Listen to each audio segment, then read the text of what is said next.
नमस्कार. महाराष्ट्रामधील तमाम लाडक्या बहिणींची लाडकी बहीण योजनेच्या नवीन व्हिडिओमध्ये स्वागत आहे. तर बघा लाडक्या बहिणींनो, लाडकी बहीण योजनेबाबत सर्वात महत्त्वाची मोठी आनंदाची बातमी आली आहे. लाडक्या बहिणींसाठी सर्वात महत्त्वाची मोठी खुशखबर आली आहे.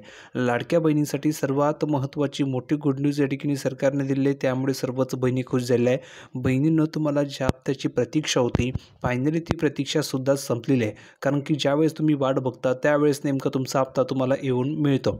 म्हणजेच काय, आता बघा तुम्ही ऑक्टोबरच्या हप्त्याची वाट बघत होता की ऑक्टोबरचा हप्ता कधी मिळणार, तर लगेच तुम्हाला ऑक्टोबरचा हप्ता मिळाला. आता तुम्हाला प्रतीक्षा आहे की नोव्हेंबरचे पैसे कधी मिळतील. तर बहिणींनो, नोव्हेंबरचा हप्तासुद्धा तुम्हाला आणखीन मिळणार आहे. त्या संदर्भात सर्वात महत्त्वाची मोठी अपडेट आजच्या व्हिडिओमध्ये तुम्हाला पाहायला मिळणार आहे. म्हणून बहिणींनो, हा व्हिडिओ तुम्हा सर्वांसाठी खूप महत्त्वाचा असणार आहे. पण बहिणींनो, यामध्ये एक अट आहे की ज्या बहिणींना नोव्हेंबरचा हप्ता हवा असेल त्या बहिणींना एक काम करावं लागणार आहे आणि ते काम खूप महत्त्वाचं आहे. जर का तुम्ही ते काम केलं नाही तर तुम्हाला पैसे मिळणार नाही आहे. म्हणून हे काम तुम्हा सर्वांसाठी खूप महत्त्वाचं आहे. आता बहिणींनो, हे काम नेमकं काय आहे, तुम्हाला काय करावं लागणार आहे, याची सविस्तर तुम्हाला माहिती या व्हिडिओमध्ये मिळणार आहे. कारण की बहुतेक अशा बहिणी की ज्या बहिणींना आता नोव्हेंबरचा हप्ता मिळणार नाही आहे. बघा, बहुतेक बहिणींनी KYC सुद्धा केली नाही आहे. हे तर एकच काम आहे, तुम्हाला माहिती KYC करावीच लागणार आहे. जर KYC केलं नाही तर पैसे मिळणार नाही, हे सुद्धा एक काम आहे. आणखी एक महत्त्वाचं काम आहे, ते तुम्हाला माहिती नाही. जर ते काम तुम्ही केले नाही तर पैसे तुम्हाला मिळणार नाही आहे. आता बघा, कमेंट करून सांगा अगोदर की तुम्ही KYC केली की नाही. कारण की जर KYC केली नसेल तर पैसे मिळणार नाही. कारण की जवळजवळ 80 लाख महिला यांनी KYC केली आहे. 80 लाख महिलांनी आत्तापर्यंत KYC केली आहे.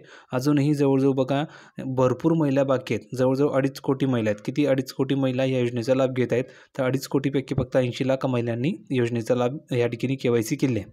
अजूनही भरपूर महिला आहे की ज्यांनी KYC केले नाही आहे. आणि KYC करण्यासाठी 18 तारीख ही लास्ट डेट आहे. जर 18 तारखेच्या तुम्ही KYC केली नाही तर तुमचा लाभ बंद होऊन जाईल, अशी महत्त्वाची माहिती समोर आलेली आहे. आता जर का तुम्हाला लाभ सुरू ठेवायचा असेल तर KYC कंपल्सरी आहे. तर कमेंट करून सांगा बरं, तुमची KYC झाली की नाही. जर KYC झाली असेल तर हो लिहून पाठवा की सर माझी KYC झाली आहे. झाली नसेल तर नाही लिहून पाठवा, सर माझी KYC झालेली नाही आहे. तुमची KYC मी फ्रीमध्ये करून देणार आहे. फ्रीमध्ये तुमची KYC करून मिळणार आहे. फक्त तुम्हाला एक काम करायचं आहे, कमेंटमध्ये सांगायचं आहे की सर माझी KYC झालेली नाही आहे. तुमची KYC फ्रीमध्ये करून दिली जाणार आहे.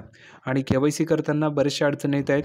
भरपूर महिलांना अडचणी अशा येत आहेत की त्यांचे पती वारलेले आहेत. भरपूर बहिणींना अशा अडचणी येते, त्यांचे वडीलसुद्धा वारलेले आहेत, त्यांचे पतीसुद्धा वारलेले आहे किंवा त्यांच्या ठिकाणी घटस्फोट झालेला आहे. अशा अडचणी महिलांना येत आहे. तर अशा महिलांनी आता KYC कशी करायची हा प्रश्न त्यांना पडलेला आहे. त्याचंही तुम्हाला उत्तर या व्हिडिओमध्ये पाहायला मिळणार आहे.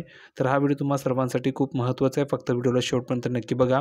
सर्वात अगोदर तुम्ही जर का व्हिडिओवर नवीन असल्यास फटाफट सर्व बहिणींनी ह्या व्हिडिओला लाईक करून द्या, कारण तुम्हाला अंतर्भय मिळणार नाही. आणि महत्त्वाचं म्हणजे तुम्ही जर का आपल्या चॅनलला अजून सबस्क्राईब केलं नसेल तर तुम्हाला खाली लाल रंगाचं बटन दिले, त्यावर क्लिक करा. फ्रीमध्ये आपल्या चॅनलला सबस्क्राईब करून घ्या, जेणेकरून सर्व अपडेट तुम्हाला तुमच्या मोबाईलवर फ्रीमध्ये मिळणार आहे. कोणती नवीन अपडेट तुमच्याकडनं मिस होणार नाही आहे. तर एकही महिलांनी चुकता कामा नये. सर्वांनी अगोदर लाईक करायचं आहे, नंतर चॅनलला सबस्क्राईब करून ठेवायचं आहे. आता तुम्हाला प्रॉपर्टी घेऊन जातो, संपूर्ण माहिती दाखवतो, जेणेकरून तुमच्या लक्षामध्ये संपूर्ण माहिती येऊन जाईल. तर बघा बहिणींनो, आपण या ठिकाणी आले प्रॉपर्टी संपूर्ण माहिती बघण्यासाठी. बघा, सर्वात महत्त्वाची मोठी अपडेट आहे की ज्या कुटुंबाचं आर्थिक उत्पन्न हे 2.5 लाख रुपयांपेक्षा कमी आहे. बघा, ज्या महिलांचं आर्थिक उत्पन्न हे 2.5 लाख रुपयांपेक्षा कमी आहे, ज्या कुटुंबातील व्यक्तीच्या नावावर कोणताही 4 चाकी वाहन नाही आहे, अशा कुटुंबातील महिलांसाठी सरकारने लाडकी बहीण योजना सुरू केलेली आहे. पण बहुतेक महिलांच्या घरी 4 चाकी वाहन आहे आणि बहुतेक महिलांचं वार्षिक उत्पन्न हे 2.5 लाखापेक्षा जास्त आहे. तर अशा महिलांना आता अपात्र केलं जात आहे. आणि हा जो काही हप्ता असणार नोव्हेंबरचा, तर यामध्ये भरपूर बहिणी अपात्र होणार आहेत, त्यांना हप्ताच मिळणार नाही आहे.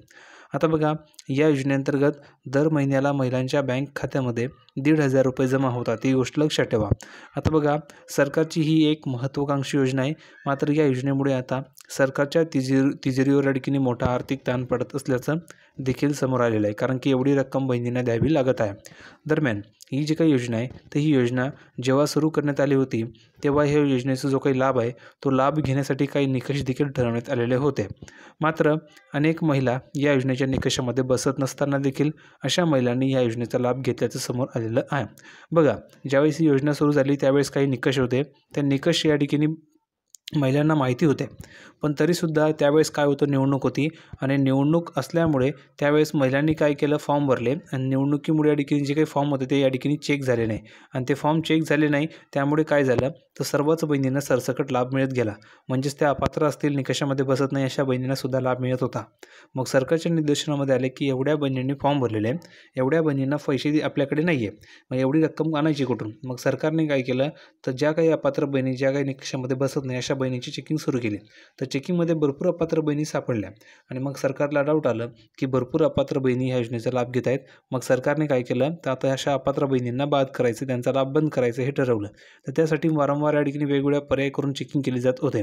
आता यामध्ये KYC हा जो मुद्दा आहे, तर KYC करावी लागतं आहे, हा जो काही मुद्दा आहे हा सुद्धा त्याचाच एक प्रकार आहे. KYCमध्ये भरपूर अपात्र बहिणी होणार आहेत, कारण की भरपूर अपात्र बहिणी यामध्ये सापडतील, कारण त्यांचं वार्षिक उत्पन्न 2.5 लाखापेक्षा जास्त असेल आणि जर काही हे सापडलं तर त्या बहिणी अपात्र होतील, त्यांचा लाभ बंद होईल. म्हणजे सरकारला याचा फायदा होईल, कारण की त्यांना कमी रक्कम द्यावी लागेल आणि ज्या काही पात्र प्रामाणिक बहिणी आहेत, ज्यांना खरोखर लाभ मिळाला पाहिजे अशाच बहिणींना हा लाभ मिळणार आहे. ठीक आहे, पुढे बघा. मात्र अनेक महिला या योजनेच्या निकषामध्ये बसत नसताना देखील त्यांनी लाभ घेतलेला होता. आता या योजनेचा जो काही लाभ घेणाऱ्यांमध्ये ज्यांना सरकारी नोकरी आहे अशा महिलांची नावं देखील समोर आलेली आहेत. ज्यांच्याकडे सरकारी नोकरी त्यांनीसुद्धा लाभ घेतलेला आहे. त्यामुळे या योजनेसाठी ज्या महिला पात्र नाही आहेत अशा महिलांची नावे आता या योजनेमधून वगळण्याचं काम सध्या सुरू आहे. म्हणजेच भरपूर अशा अपात्र बहिणी आहेत की त्यांचं नाव या योजनेमधून काढून टाकलं जात आहे. ज्या महिला या योजनेच्या निकषामध्ये बसत नाही आहेत, अपात्र आहेत, मात्र तरी देखील या योजनेचा लाभ घेत आहेत, अशा महिलांचा शोध घेण्यासाठी आता सरकारने या योजनेसाठी KYC बंधनकारक केलेले आहे. बघा, KYC बंधनकारक केलेलं आहे. जर का या योजनेचा लाभ भविष्यामध्ये तुम्हाला घ्यायचा असेल तर या योजनेसाठी पात्र असलेल्या महिलांना आता KYC करावी लागणार आहे.